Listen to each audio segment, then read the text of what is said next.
నమస్తే, నేను మీ Shiva. Welcome to political engine. క్రైస్తవుల యొక్క మతాధిపతి అయిన పోప్ ఫ్రాన్సిస్ గారు ఈరోజు మృతి చెందారు. ఆయన మృతి తర్వాత కొత్త పోప్ గారిని ఎన్నుకోవాల్సిన అవసరం అయితే వచ్చింది. సో పోప్ బెనడిక్ట్ 16 రాజీనామా చేసిన తర్వాత పోప్ ఫ్రాన్సిస్ గారు ఆయన స్థానంలో వచ్చారు.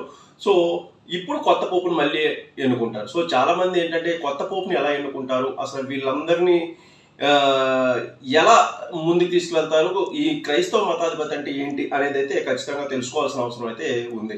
సో క్యాథలిక్ క్రిస్టియన్స్ మొత్తం ప్రపంచం మొత్తం మీద 140 కోట్ల మంది వరకు ఉంటారు. క్రైస్తవుల్లో ఉన్న అతిపెద్ద శాఖ క్యాథలిక్ క్రిస్టియన్స్ అంటే. ఈ క్యాథలిక్ క్రిస్టియన్స్కి అధిపతిగా పోప్ గారు అయితే ఉంటారు. ఈయనను యేసుక్రీస్తు యొక్క ప్రతినిధిగా, ప్రత్యక్ష ప్రతినిధిగా వాళ్ళైతే ఎక్కువగా భావిస్తారు. యేసుక్రీస్తు జీవించిన కాలంలో అత్యంత ప్రియమైన శిష్యుడు సెయింట్ పీటర్ వారసుడిగా పోప్ గారిని అయితే ప్రకటించుకుంటారు. సో ఇదో పెద్ద ప్రక్రియ. పోప్ ఎన్నిక అనేది చాలా పెద్ద ప్రక్రియ. ఈ మొత్తం అందరూ కలిపి, అంటే ఈ మతాధిపతులు అందరూ కలిపి ఈయనైతే ఎన్నుకుంటారు. సో మొత్తం ఈ పోప్ గారిని ఎన్నుకునే వాళ్ళలో 50-80 సంవత్సరాల లోపు వాళ్ళు మాత్రమే ఎన్నుకోవాలి. 80 సంవత్సరాల ఒక ఏజ్ దాటితే వాళ్ళు ఎన్నుకోవడానికైతే వాళ్ళు పనికిరారు. సో మొత్తం మీద వీళ్ళు 258 మంది ఉన్నట్లయితే ఈ స్కూల్ కాలేజ్ ఆఫ్ కార్డినల్స్ అంటారు వీళ్ళు. ఈ కార్డినల్స్ మొత్తం కూడా 258 మంది వరకు ఉన్నారు. సో వీళ్ళలో ఇప్పుడు ప్రస్తుతం ఓటు వేయడానికి అయితే 138 మంది అర్హులు. అంటే మిగిలిన వారు 80 సంవత్సరాలు దాటిన వాళ్ళు అనమాట. సో ఈ 138 మంది ఓటింగ్ వేయాలి. అది వచ్చి ఓటు వేయడం అనేది కాదు. సో ఆ ఓటింగ్ ప్రక్రియ కార్డినల్ ఎప్పుడైనా తనకు దేవుణ్ణి నమ్మి ఎవరి మీద విశ్వాసం కలిగితే అప్పుడు ఓటు వేయడానికి అనుకూలంగా ఉంటుంది. అది వారం రోజులైనా పట్టొచ్చు, నెల రోజులైనా పట్టొచ్చు, సంవత్సరం అయినా పట్టొచ్చు.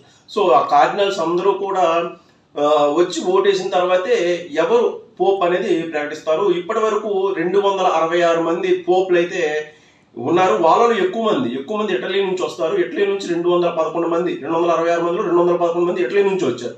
సో వాటికన్ సిటీ, రోమ్ మధ్యలో ఉండే వాటికన్ సిటీలో ఉండే ఈ పోప్కు జరిగే ఎన్నిక చాలా సమయం పడుతుంది, చాలా క్లిష్టంగా ఉంటుంది. దీనికి సంబంధించి కొత్త పోప్ను ఎన్నుకునేటప్పుడు ఒక గొట్టం ఉంటుంది. వాటికన్ సిటీలో ఒక గొట్టం ఉంటుంది. దాంట్లో నల్ల పొగ, తెల్ల పొగ అని వస్తాయి. నల్ల పొగ వచ్చిన ప్రతిసారి ఇంకా పోప్ ఎన్నిక పూర్తి కాలేదు అని ఒక సిగ్నల్ అనమాట. సో తెల్ల పొగ వచ్చినప్పుడు పోప్ ఎన్నిక పూర్తయింది అని అర్థం. సో దాన్ని కూడా ప్రపంచం అంతా చాలా పరిశీలనగా చూస్తుంది. ఆ గొట్టంలోంచి ఆ పొగ ఎప్పుడు వైట్ పొగ వస్తుంది, కొత్త పోప్ ఎవరు అనేది కూడా తెలుస్తుంది. ప్రస్తుతం ఉన్న పోప్ గారు అయితే అర్జెంటీనాకు చెందిన వ్యక్తి, ఇప్పుడు ఫ్రాన్సిస్ గారు చనిపోయిన వ్యక్తి.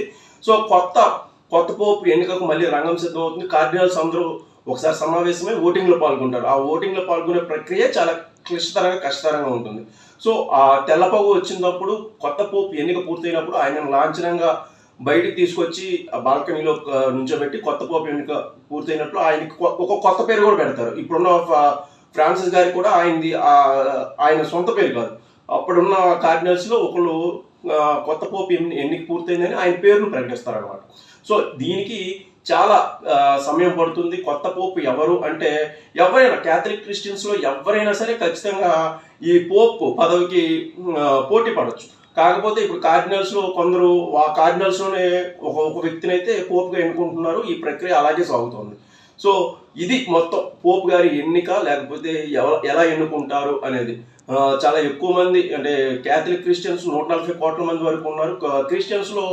క్రిస్టియన్స్ అందరికీ కూడా మళ్ళీ పోప్ గారు అధిపతి కాదు, అది గుర్తుపెట్టుకోవాలి. క్యాథలిక్ క్రిస్టియన్స్ మాత్రమే పోప్ గారు అధిపతిగా వ్యవహరిస్తారు. క్రైస్తవుల్లో క్యాథలిక్ క్రిస్టియన్స్ ఎక్కువ కాబట్టి పోప్ గారిని అధికంగా నమ్ముతారు. సో ఇది విషయం.